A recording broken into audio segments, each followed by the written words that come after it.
Hello everyone. Today we shall be discussing the scenario analysis and we shall try to show how this could be conducted in an Excel framework. Now before we move on to that, what exactly is a scenario analysis? A scenario analysis is a method to explore and evaluate possible events that could take place in the future by taking into account different feasible results or outcomes. In financial modeling, this process is used to estimate changes in the value of a business or cash flow, especially when there are potentially favorable and unfavorable events that could impact the company. Now, the managers use the scenario analysis during their decision-making process to explore the best case scenario as well as the worst case scenario while anticipating profits or potential losses. Individuals too can use this method when they decide to go for investments such as purchasing new assets, housings, or setting up of a new business. Now, when carrying out this analysis, the managers at a company generate different future states of the business, the industry, and the economy. These future states will form discrete scenarios that include assumptions such as product prices, customer metrics, operating costs, inflation, interest rates, and other drivers of the business. Managers or the investors typically start with three different scenarios. To start with, we have the base case, the average or the normal scenario, which is based on the initial management assumptions. For example, while estimating the NPV, we shall be using the current rates or the rates that are most likely to be used for the relevant variables such as the discount rate, cash flow, growth rate, or the tax rate. Secondly, we have the worst case or the pessimistic scenario. This scenario considers the most adverse or severe outcome that one may experience in a given situation. For example, we may anticipate slowdown in economic activities. Hence, while calculating the net present value, we might consider the highest possible discount rate, the lowest cash flow or the growth rate, and the highest expected tax rate. The third case is the best case or the optimistic scenario. This is the ideal projected scenario and is almost always put into action by management to achieve their objective. The decision maker assumes a complete rosy picture ahead, and in calculating the net present value, he or she would be using the lowest possible discount rate, the highest possible growth rate, and the lowest possible tax rate. How do we perform a scenario analysis then? In the Excel, we have the base or the normal scenario for a company and the values are given in rupee million. So we have variables and the values, discount rate, cost of investment. So the project lasts for 5 years and it depreciates by the straight line method. So after 5 years the value of the asset becomes 0 and that is the salvage value. So straight line depreciation means in each year it will be depreciating by the same amount. So we can calculate the depreciation expenditure as the cost of investment minus the salvage value by the number of years, that is 5. So that is our depreciation expenditure. We have the other variables like unit sales per year, price per unit, average variable cost, fixed cost, tax rate which is 34%, and the net working capital which is the difference between the current asset and current liability. So we need to calculate the operating cash flow, and for that we need some calculations. It starts from the calculation of revenue, which is nothing but the price times the sales.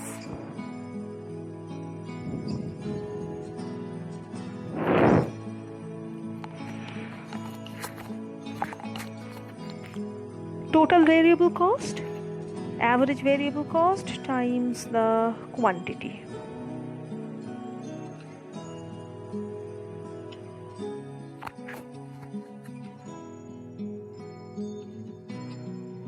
The fixed cost is given. Now we calculate profit before tax, which is revenue minus total variable cost minus the fixed cost.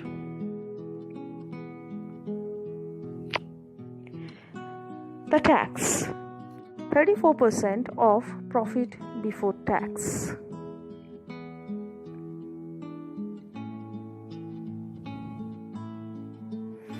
The profit after tax is profit before tax minus the taxes.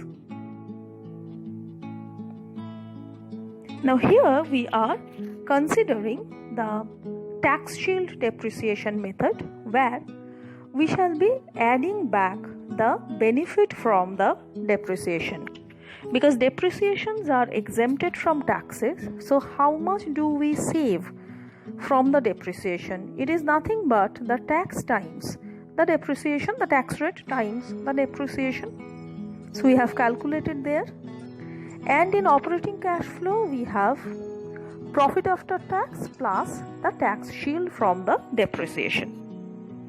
Now there is an alternative method where we first of all subtract the depreciation to calculate the profit before tax, and after the profit after tax calculation we just add back the depreciation. So here we are doing that method.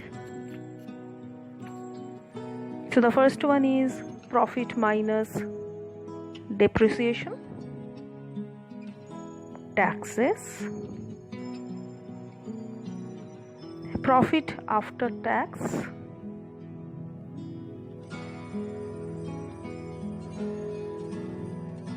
now we add back depreciation, which is 500 units.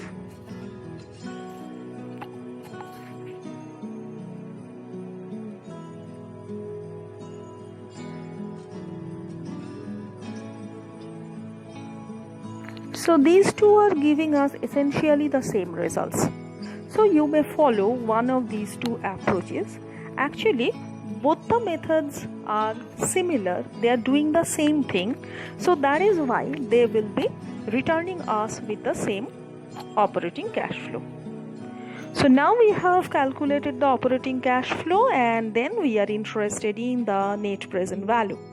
Now for calculation of a net present value, we need to have some more calculations.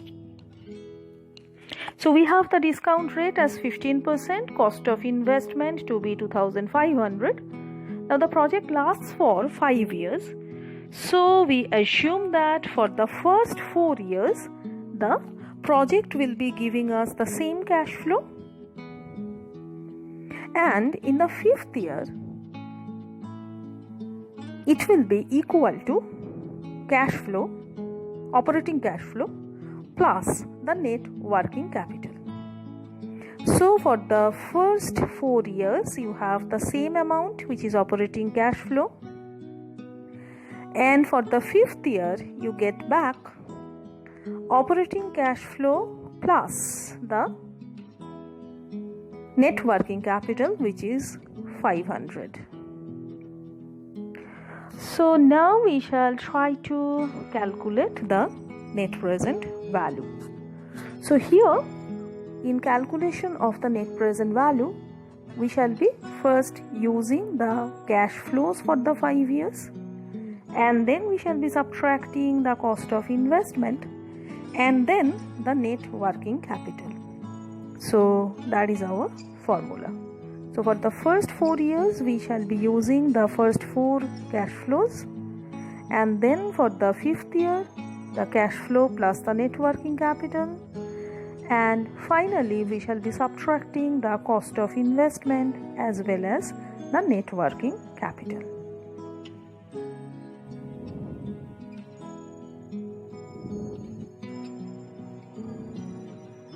So now we are going to financial,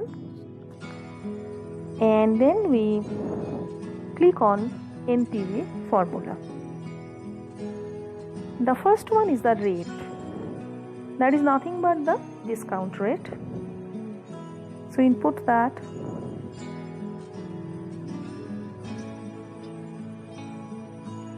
Then for the first year cash flow will be incorporated as value 1. So now you will be including the cash flows, the 5 cash flows for second period, for third period, for fourth period, and then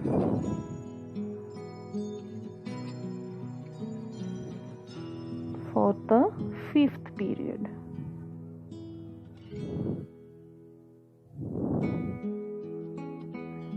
So click on OK.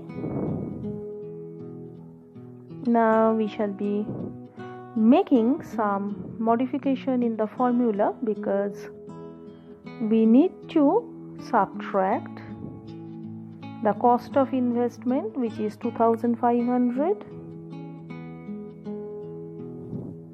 and the net working capital, which is 500.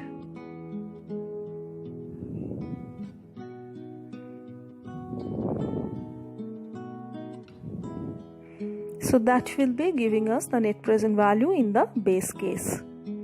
So now we shall be defining different scenarios so that the impact on operating cash flow and the NPV will be varying from one scenario to another. So here we have 3 scenarios: the base, the pessimistic, and the optimistic. Now here we shall be changing only 3 factors. 3, or rather we shall be changing only 4 factors.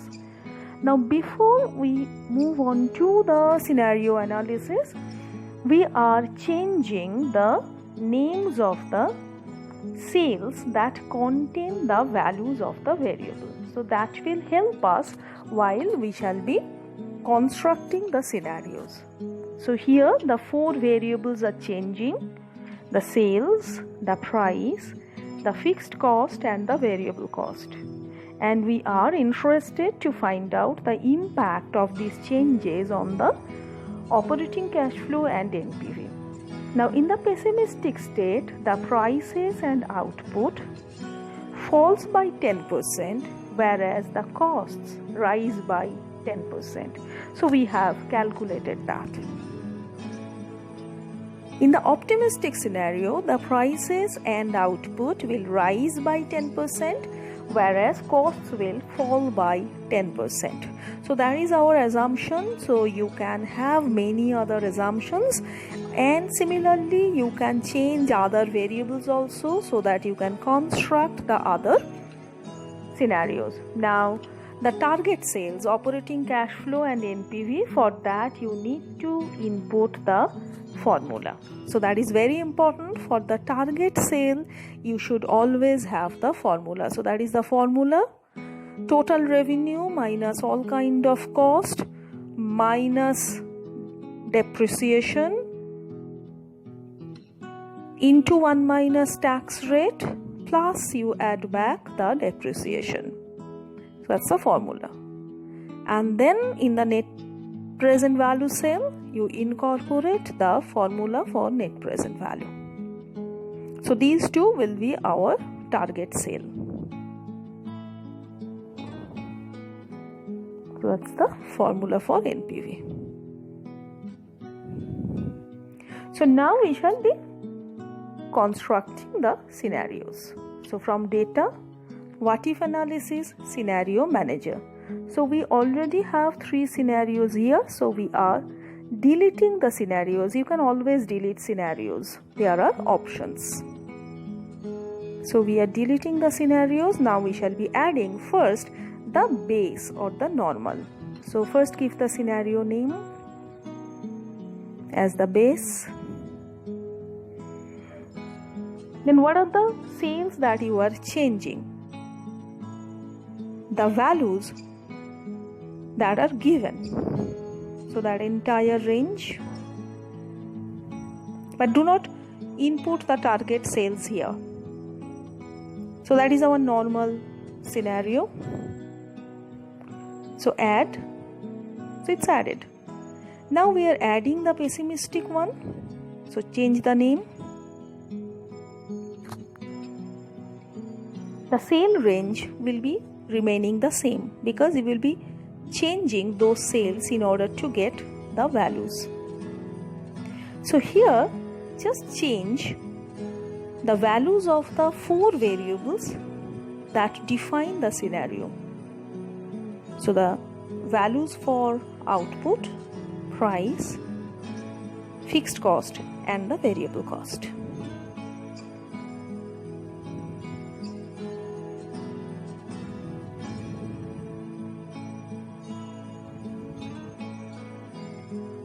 So okay, pessimistic state or scenario has been added.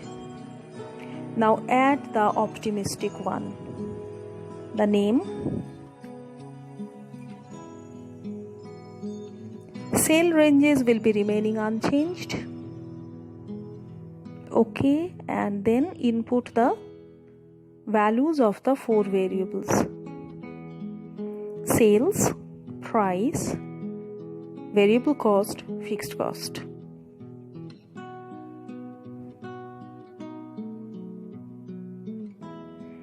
So here we are considering only 3 scenarios, but you can change other variables also. You can have more than 3 scenarios, and your target variables may also be different. So we have 3 scenarios then. You can always edit the scenarios. So now we are going to the summary. So now you need to give the target sales. What are our target sales? The operating cash flow. So enter the sale number and the NPV, of course. So you will have to enter both the sale numbers separated by a comma. So press OK. So that is our scenario summary. So you have the data for the 3 cases: base, pessimistic and optimistic. Since we have changed the sale names, so the sale names are here: OCF and NPV. So you have the range of OCF values. These are changing, and the NPV values are also changing. You may graph the OCF values. First one is the base, second one, the lowest one is the pessimistic one, and the highest one is the optimistic. So that is how OCF behaves. The NPV. NPV also fluctuates from one scenario to another. Go for a graph.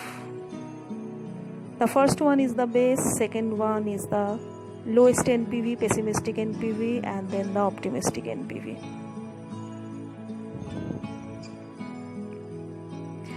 So these values are, of course, being affected by the scenarios. Now you can change other values and you can get different scenarios.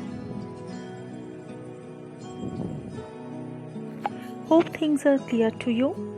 If not, please get back to me. I'll come back with few more tutorials. Till then, bye. Have a good day.